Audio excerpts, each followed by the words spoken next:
Video शुरू करने से पहले हमारे पेट का थोड़ा ख्याल रखते हुए पेश है डेली बर्न। तो लॉकडाउन में घर में पड़े पड़े हर दूसरे बंदे का पेट निकल गया है, उसी को कंट्रोल करने के लिए प्रस्तुत है एक fitness and weight control app daily burn. ये ऐप आपको एक्सरसाइज रूटीन्स और डाइटिंग रूटीन्स को ट्रैक करने में मदद करेगा, लेकिन ये सिर्फ लड़कियों के लिए है। आप इसमें दी गई सिंपल एक्सरसाइजेस को करके अपनी बॉडी को फिट रख सकते हैं और फैट बर्न कर सकते हैं। इससे आपको मीकासा लेवल एप्स तो नहीं मिलेंगे, लेकिन एक अच्छा फिजिक जरूर मेंटेन होगा। इफ यू वांट देन मैं आपको डेमोन्स्ट्रेशन भी दिखा सकता हूँ।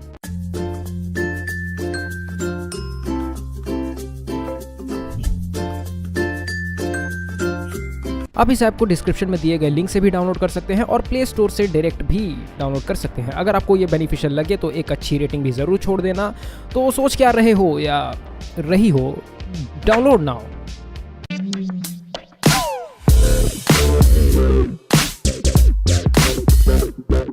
So the channel is running out of content, might as well compare two of the most perfect gateway anime. पहला तो आप सब ऑलरेडी जानते हैं कि कौन सा एनिमे है, that is Death Note, and the second is Boku no Pico. Okay, so मैं अपनी एपिक कॉमेडी बाद में करूंगा। First of all let's get to the topic. We are comparing Death Note and Attack on Titan in this video. And जो लोग already मुझे money मन गालियां देना शुरू कर चुके हैं, मैं उनसे एक ही चीज कहना चाहूंगा कि just wait, this video is not what you think, just wait till the end. So in the end it is all about this. तो हाँ, ये एक बहुत ही रैंडम पोस्ट है जो मुझे सोशल मीडिया पर मिली। आप इसे पढ़िए, इस पर क्या लिखा है। It's a very bold statement. ये कहता है कि no other author has done a better job than Isayama in dividing the fandom. तो कहने का तात्पर्य यह है कि दुनिया में ऐसा कोई साहित्यकार नहीं है जिसने अपने ही रीडर्स को इस तरह से दो हिस्सों में, दो बिलीव्स में बांट दिया हो जिस तरह से इसायामा ने बांटा हुआ है। It's a very bold statement, but मैं इससे दिलो जान से एग्री करता हूं, because Attack on Titan is the greatest show ever created on the face of earth. Big fiction guys, everyone should know and appreciate its greatness. I would let the south war it.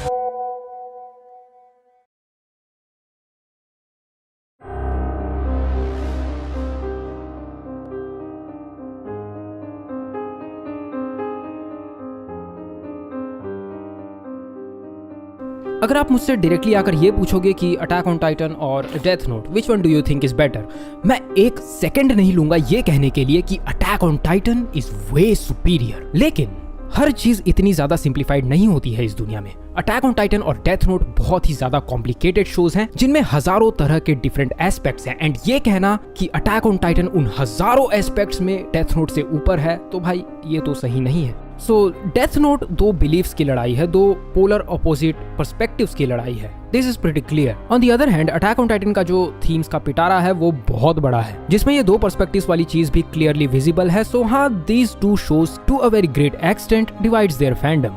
And क्या इन दोनों shows के authors दुनिया के best authors हैं अपने fandoms को divide करने में? वेल, मुझे सीरियसली नहीं पता, बिकॉज मैंने दुनिया का हर लिटरेचर रीड नहीं किया है। बट इन दोनों में से कौन सा शो ज्यादा वर्दी है उस टाइटल का, I will try to get to that. So let's begin the division of Death note.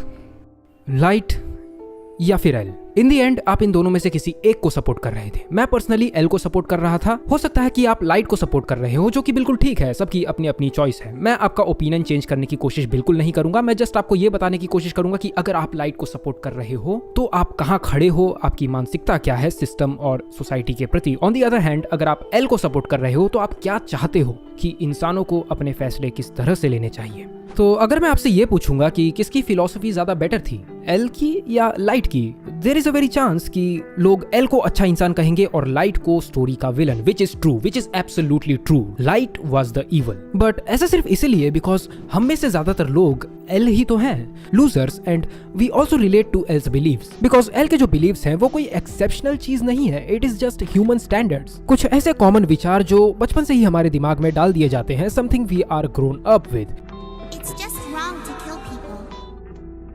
लोगों को मारना गलत बात है, चोरी करना गलत बात है, एंड अगर आपको सोसाइटी में सरवाइव करना है तो मेहनत करनी पड़ेगी। These are some basic rules of the society, and believe करो या मत करो, इन रूल्स की वजह से ही हम आज तक एक स्टेबल सोसाइटी सस्टेन करते आए हैं। वरना इमेजिन आप सड़क पर चल रहे हो और कोई भी रैंडमली आता है, आपको मार पीट कर आपका खाना छीन कर भाग जाता है। That would be kind of epic but wrong. अगर ऐसा रोज होने लगे तो हम में और जानवरों में कोई फर्क ही नहीं रह जाएगा। एंड फॉर्चुनेटली ऐसा होता भी नहीं है, because the thing that is standing between us turning into animals is our human standards. Humans are built just like the animals. We are part of the nature. And nature का सिर्फ एक ही rule है, survival. मारपीट, खून खराबा, छीना झपटी। एक समय पर शायद हम सब भी वैसे ही जीते होंगे, बट आज नहीं, because we evolved. We furthered ourselves from the survival thing. Yes, true. Survival is still the core element of life. And it will always be, because we are still a part of the nature. We cannot separate ourselves from it. But during the course of this long evolution, we have done something similar. We have distincted ourselves. Today, we may still be a part of the nature, but first, we are part of the human society that runs on human standards. लोगों को मारना गलत बात है. And trust me, we have evolved because of this common belief. हमारी mutual understanding, हमारे human standards की वजह से ही हम humans हैं. इसलिए आप सभी को भी इन ह्यूमन स्टैंडर्ड्स में बिलीव करना चाहिए, इन्हें डिफेंड करना चाहिए जिस तरह से एल ने किया पूरे शो के दौरान, बिकॉज इन्हीं की वजह से हम आज इतना ज्यादा इवॉल्व कर पाए हैं. हाँ, आई अंडरस्टैंड हमारी सोसाइटी आज भी पूरी तरह से परफेक्ट नहीं है, but I can assure you that today it is better than it was yesterday. And if you keep believing, then one day we might get close to perfection, and if you don't, then you are a part of the imperfections. Criminals, अपराधी, गुनहगार हमारी progress के बीच बाधा बनते हैं. That's why उन्हें society से कास्ट अवे कर दिया जाता है. एंड ये करने का काम करता है हमारा लॉ या फिर जुडिशरी सिस्टम.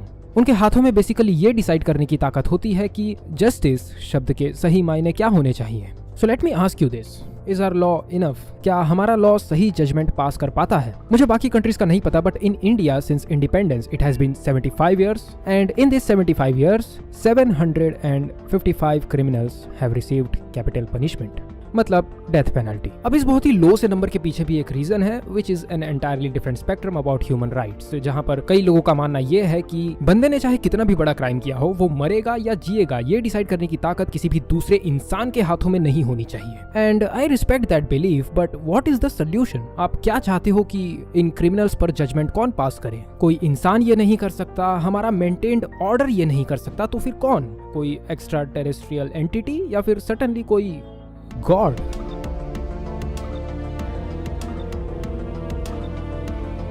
मैं जानता हूं कि लाइट कोई भगवान नहीं है, आप जानते हैं कि लाइट कोई भगवान नहीं है, because we are audience and we are watching this story from a third person perspective. But imagine living in the world of Death Note, and suddenly आपको एक दिन ये रियलाइज होता है कि बुरे लोग दुनिया से खत्म हो रहे हैं. एंड कौन कर रहा है? We don't know. एक ऐसी पावर जिसके बारे में हम कुछ नहीं जानते, हम उसे देख भी नहीं सकते. तो जस्ट सोचो कि लोग उस पावर को क्या मान बैठेंगे. लोगों ने लाइट को भगवान तभी मान लिया था जब उन्होंने उसे नाम दिया था कीरा. बट इवेंचुअली एल ने यह साबित कर दिया कि कीरा कोई भगवान नहीं है. ही और she is just an ordinary human being with an extra ordinary power. लेकिन इससे क्या फर्क पड़ता है? The idea of an invisible power जो कि दुनिया में से बुरे लोगों को खत्म कर रही है is way more fascinating than just किसी भी रैंडम डिटेक्टिव की थ्योरीज. आम लोगों को इस चीज से ट्रूली कोई फर्क नहीं पड़ता. उन्हें सिर्फ अपनी बोरिंग जिंदगी में कुछ नया मिल गया है अपने आप को एंटरटेन करने के लिए, जस्ट लाइक रियोक. बट जिसे ट्रूली इस चीज से फर्क पड़ता है वो है हमारा system. Now a very simple minded question, क्यों? लाइट तो सिर्फ बुरे लोगों को मार रहा है, किसी को क्यों फर्क पड़ना चाहिए? वेल, फर्क पड़ता है. पुलिस कीरा के पीछे पड़ी है बिकॉज उनका काम है गुनहगारों को सजा देना, एंड उनका काम है गुनहगारों को सजा देना. हाँ, एक स्टैंडर्ड पॉइंट ऑफ व्यू से देखा जाए तो लाइट ने एक्चुअली क्राइम रेट्स को काफी ज्यादा गिरा दिया था, एक सिंपल फॉर्मूला फॉलो करके. जो भी बुरा करेगा उसे बस दुनिया से एलिमिनेट कर दो, बुराई भी अपने आप दुनिया से एलिमिनेट हो जाएगी. Well, make sense. बट ये हर उस बात को कॉन्ट्रडिक्ट करता है जो मैंने एल वाले पार्ट में कही थी. एंड हाँ, that's the point of the video.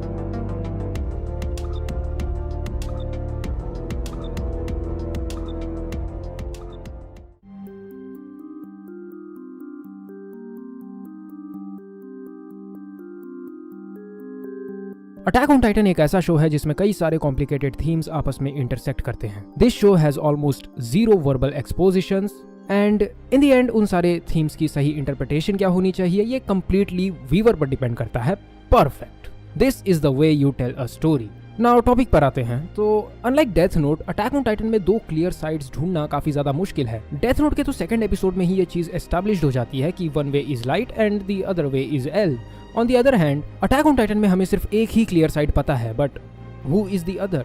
Let's try to find out. Is it Eren versus Reiner? नहीं. जैसा कि एरन ने राइनर से एपिसोड 6 में ही कहा था, we are the same. Eren and Reiner are in the same position. दोनों में फर्क सिर्फ इतना है कि Eren actually thinks about the world.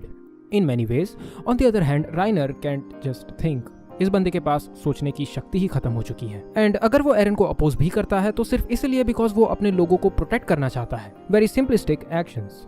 So the conclusion is कि राइनर एक ऐसा कैरेक्टर है जिसके पास खुद का कोई पर्सपेक्टिव नहीं है दुनिया के प्रति, विच इज वेरी ट्रेजिक। लेकिन इसी वजह से वो एरन की पोलर ऑपोजिट साइड भी नहीं हो सकता है। So moving on to the next contender, that is Zeke. Relax manga readers, मैं कुछ भी स्पॉइल नहीं करने वाला हूं। And to the anime only जो कि अभी भी कंफ्यूज्ड है कि why Zeke is a contender, well you are yet to see him.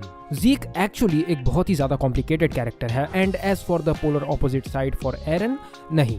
आपने नोटिस किया होगा कि अटैक ऑन टाइटन के जो ज्यादातर प्लॉट ओरिएंटेड कैरेक्टर्स हैं उनमें से मैक्सिमम कैरेक्टर्स ऐसे हैं जो दुनिया को बदलना चाहते हैं अपनी कन्वीनियंस के हिसाब से। एरन उनमें से एक है एंड हाँ, Zeke is also one of them. इसलिए I started looking for a character जो कि इन कैरेक्टर्स की तरह बड़े बड़े वर्ल्ड चेंजिंग मोटिव्स होल्ड नहीं करता है, but at the same time narratively भी वो कैरेक्टर काफी ज्यादा इंपॉर्टेंट है। And I came around Armin.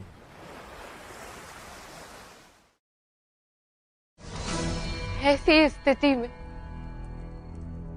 किस प्रकार सुख प्राप्त हो सकता है कृष्ण?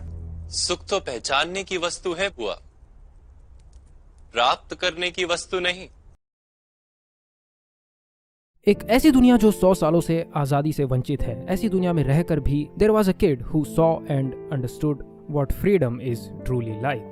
वो किड था आर्मिन। एंड उसी दुनिया में एरन भी पला बड़ा है। He also saw freedom but he always chased after it. दोनों कैरेक्टर्स एक साथ रहकर भी एक पेज पर कभी नहीं रह पाते बिकॉज उन दोनों के लिए ही फ्रीडम की डेफिनेशन अलग है। There is a quote in Hunter Hunter that says you should enjoy the little detours of life to its fullest because that's where you will find things more important than what you want. हाँ, मैं मानता हूँ attack on Titan जैसे एक बहुत ही cruel world में मैं ऐसी होलसम फिलॉसफी नहीं थोप सकता एंड मैं थोप भी नहीं रहा हूँ। अगर एरन लड़ना चाहता है, वो किसी का विध्वंस करना चाहता है, तो वो क्लियरली जस्टिफाइड तो नहीं है बट वो कर सकता है because he has seen. But what I am trying to say is on the other hand you have Armin जिसने सेम क्रूअल वर्ल्ड देखा है एरन की तरह। बट इन सब के बावजूद Armin never changed. Armin has always been free from the start. Armin never developed hatred for anyone because in the world of Attack on Titan hatred takes away people's freedom. Eren is a very very very complicated character. मैं उसे Armin से compare तो कर सकता हूँ, लेकिन Armin के character की जो एक खासियत है वो है उसकी पर्सनल फ्रीडम की definition. On the other hand Eren has his own definition of freedom but उसका कैरेक्टर वहीं तक सीमित नहीं है। It goes above and beyond and beyond. It stretches almost infinite unlike the ocean which is finite. Eren के character में उसकी frustration, anger और डिसअपॉइंटमेंट के अलावा और कुछ नहीं झलकता है। एंड ये सब कुछ आता है एरन के नजरिए से एंड उसका नजरिया ये है कि वो हमेशा बिगर पिक्चर की ओर ही देखता है। He always looks into the future, that's why he is always moving forward. Eren is like the bird from episode 1 of Attack on Titan and उतनी ऊंचाई से जब वो नीचे की तरफ देखता है the only thing he sees is suffering. And जो चीज एरन इतनी ऊंचाई से नहीं देख पाता है वो है अच्छे और बुरे के बीच का फर्क, और शुड आई से वो ये फर्क देखना ही नहीं चाहता। जब एरन को ये पता चला कि समंदर पार भी इंसान रहते हैं तब he was feeling two kinds of emotions. First he was disappointed because उसका आइडियलिज्म वहां पर चकनाचूर हो गया एंड सेकंड समंदर पार रहने वाला हर कोई एरन का दुश्मन है जो कि उससे उसकी ये मोमेंटरी फ्रीडम भी इवेंचुअली छीन लेंगे। So now an action becomes necessary. Eren crosses the sea. वो सेम छत के नीचे अपने दुश्मनों के साथ रहता है, उन्हीं का दिया खाता है and then he understands that इस दुनिया में रहने वाला हर कोई उसका दुश्मन नहीं है। यहाँ पर अच्छे लोग भी हैं। अच्छी बात है ना? नहीं। This fact is even more depressing that ये दुनिया ना तो पूरी तरह से अच्छी है ना तो पूरी तरह से बुरी। It is the mix of two and that's why it is depressing. Generalization. Why do we do it? Because it's easier. लोगों को जनरलाइज करने से काम काफी ज्यादा आसान हो जाता है। हमें हर इंसान को चेरी पिक करके उसे परख के नहीं देखना पड़ता कि वो इंसान कैसा है। एंड टू बी ऑनेस्ट ऐसा किया भी नहीं जा सकता बिकॉज डैम 700 करोड़ लोग हैं दुनिया में। इसलिए हम लोगों को छोटे छोटे समूह में बांट देते हैं एंड फिर उन समूह के आधार पे हम उन्हें सर्टिफिकेट देते हैं। If the following person belongs to a certain race then he is a bad person and vice versa. And ये काफी दुख की बात है। हम एक पूरी की पूरी पर्टिकुलर रेस पर एक तरह का जजमेंट या कानून पास नहीं कर सकते बिकॉज उस रेस में रहने वाले लोगों की रेस भले सेम हो लेकिन वो इंसान सेम नहीं है। लेकिन फिर भी ये सब जानते हुए भी अंधों की तरह हम आज भी ये चीजें कर रहे हैं। पहले तो लोगों पर जाति, धर्म और सोशल स्टेटस का टैग लगाना, फिर उस टैग के आधार पर उन पर जजमेंट या कानून पास करना। That's how things work in real life and in the world of Attack on Titan. But the sad truth is, मैं कितना भी वाइन कर लूं, मैं कोई सोल्यूशन प्रोवाइड नहीं कर सकता। इसायामा ने भी इस थीम को अपनी स्टोरी में एड्रेस किया है, बट उन्होंने भी कोई सोल्यूशन प्रोवाइड नहीं किया है। That's why Eren is doing what he is doing right now, because in the world of Attack on Titan there is just no solution. So light और एरन दोनों के ही एक्शंस किसी भी तरह से जस्टिफाइड नहीं है, but they both have strong reasons to back up their motivation. On the other hand, L वो पक्ष है जो हमारे प्रीशियस ह्यूमन स्टैंडर्ड्स को डिफेंड करता है एंड आर्मिन की सकारात्मक सोच ही उसकी फ्रीडम है। तो मुझे नहीं लगता कि इन चारों के अलावा कोई और ऐसा फैक्टर है जिसके आधार पर ये स्टोरीज अपने फैंडम्स को डिवाइड करती होंगी। हाँ, अटैक ऑन टाइटन में ऐसा हो सकता है, but not in Death Note, and that's why Death Note takes the cake here. Tarun was right. याद है मैंने टॉपिक की शुरुआत में क्या कहा था? डेथ नोट दो पोलर ऑपोजिट पर्सपेक्टिव्स की लड़ाई है। उस पूरे शो का आधार स्तंभ ही ये चीज है। इसलिए डेथ नोट में ये एस्पेक्ट ज्यादा क्लियरली नरेटेड है, ज्यादा क्लियरली विजिबल है। ऑल्दो अटैक ऑन टाइटन में भी आपको ये एस्पेक्ट देखने को मिल जाता है, बट जैसा कि मैंने कहा था, अटैक ऑन टाइटन में मल्टीपल कॉम्प्लिकेटेड थीम्स आपस में इंटरसेक्ट करते हैं जिन्हें आप अपनी तरह से इंटरप्रेट कर सकते हो। और मैंने अपनी ही इंटरप्रिटेशन से आपको ये डिवाइडिंग फैंडम वाला एंगल भी दर्शाया है, जो कि प्रोबेबली आपको आपके जीवन में कभी भी काम नहीं आने वाला। क्या फालतू सी सोशल मीडिया पोस्ट पे इतनी बड़ी वीडियो बना रहा हूँ यार मैं। चलो बाय।